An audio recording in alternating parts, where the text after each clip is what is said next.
यह एक magnetic flywheel rotor है जो इंजन के क्रैंकशाफ्ट के साथ डायरेक्ट जुड़ा होता है और इंजन आरपीएम के स्पीड के बराबर लगातार घूमता रहता है। इसके अंदर का गोलाकार हिस्सा एक परमानेंट मैग्नेट होता है और बाहर भी एक छोटा मैग्नेट होता है, जैसे यहाँ पीला रंग से दिखाया गया है, जिसका उपयोग हम थोड़ी देर बाद में देखेंगे। अब इस रोटर के अंदर एक स्टेटर कॉइल डाल दिया जाता है। स्टेटर मतलब शांत और कॉइल मतलब कॉपर का गोलाई में लपेटा हुआ तार, जिसमें एक तरह का कवर भी चढ़ा होता है। अब कॉइल के बाहर रोटर मैग्नेट के लगातार घूमने की वजह से यह लगातार एसी करंट बनाएगा। चूँकि रोटर फ्लाईव्हील का आरपीएम लगातार घटता बढ़ता रहता है, इसलिए कॉइल में बनने वाला एसी करंट भी लगातार घटता बढ़ता रहेगा। जैसे यह 1000 आरपीएम पर 20 वोल्ट एसी करंट तो 3000 आरपीएम पर 50 वोल्ट एसी बना सकता है। हमें इस करंट का उपयोग करके ही इंजन के स्पार्क प्लग में स्पार्क बनाना होता है, साथ ही साथ बैटरी को लगातार चार्ज करना भी होता है। इसके अलावा गाड़ी के सारे लाइट्स को या तो एसी करंट या तो बैटरी के करंट से जलाया जाता है।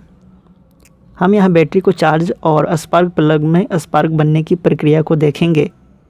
एक गाड़ी का बैटरी 12 वोल्ट डीसी आउटपुट देता है और इसे चार्ज करने के लिए भी डीसी 12 वोल्ट इनपुट देना पड़ता है। स्टेटर कॉइल से निकलने वाले एसी करंट को हम एक वोल्टेज रेगुलेटर में ले जाते हैं, जिसे रेगुलेटर रेक्टिफायर या आरआर यूनिट भी कहा जाता है। यह स्टेटर कॉइल से आने वाले फ्लक्चुएटिंग एसी करंट को 12 वोल्ट डीसी आउटपुट में बदलकर लगातार बैटरी को चार्ज करता है। साथ ही साथ सभी डिवाइस के दूसरे सिरे को ग्राउंड करना होता है ताकि करंट का फ्लो हो सके। अब हम स्पार्क बनने की प्रक्रिया को देखेंगे। इसके लिए एक कैपेसिटर डिस्चार्ज सिस्टम का उपयोग किया जाता है, जिसे सीडीआई भी कहते हैं।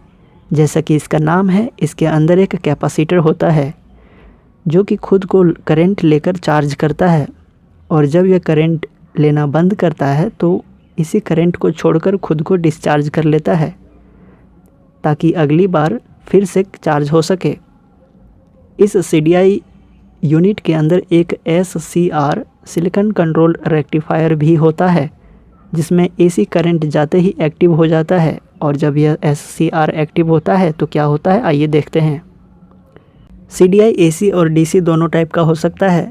यदि डीसी सीडीआई है तो सीडीआई के कैपेसिटर को चार्ज करने के लिए डीसी करंट डायरेक्ट बैटरी से या आरआर यूनिट से लिया जा सकता है, और एसी सीडीआई होने पर करंट डायरेक्ट स्टेटर कॉइल से लिया जाता है। वैसे इस एसी करंट को सीडीआई के अंदर जाते ही पहले डीसी में बदला जाता है और यह कैपेसिटर को लगातार चार्ज करता है।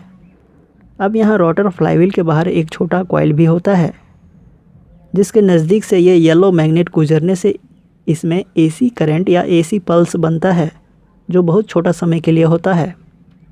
इसे पिकअप कॉइल कहते हैं।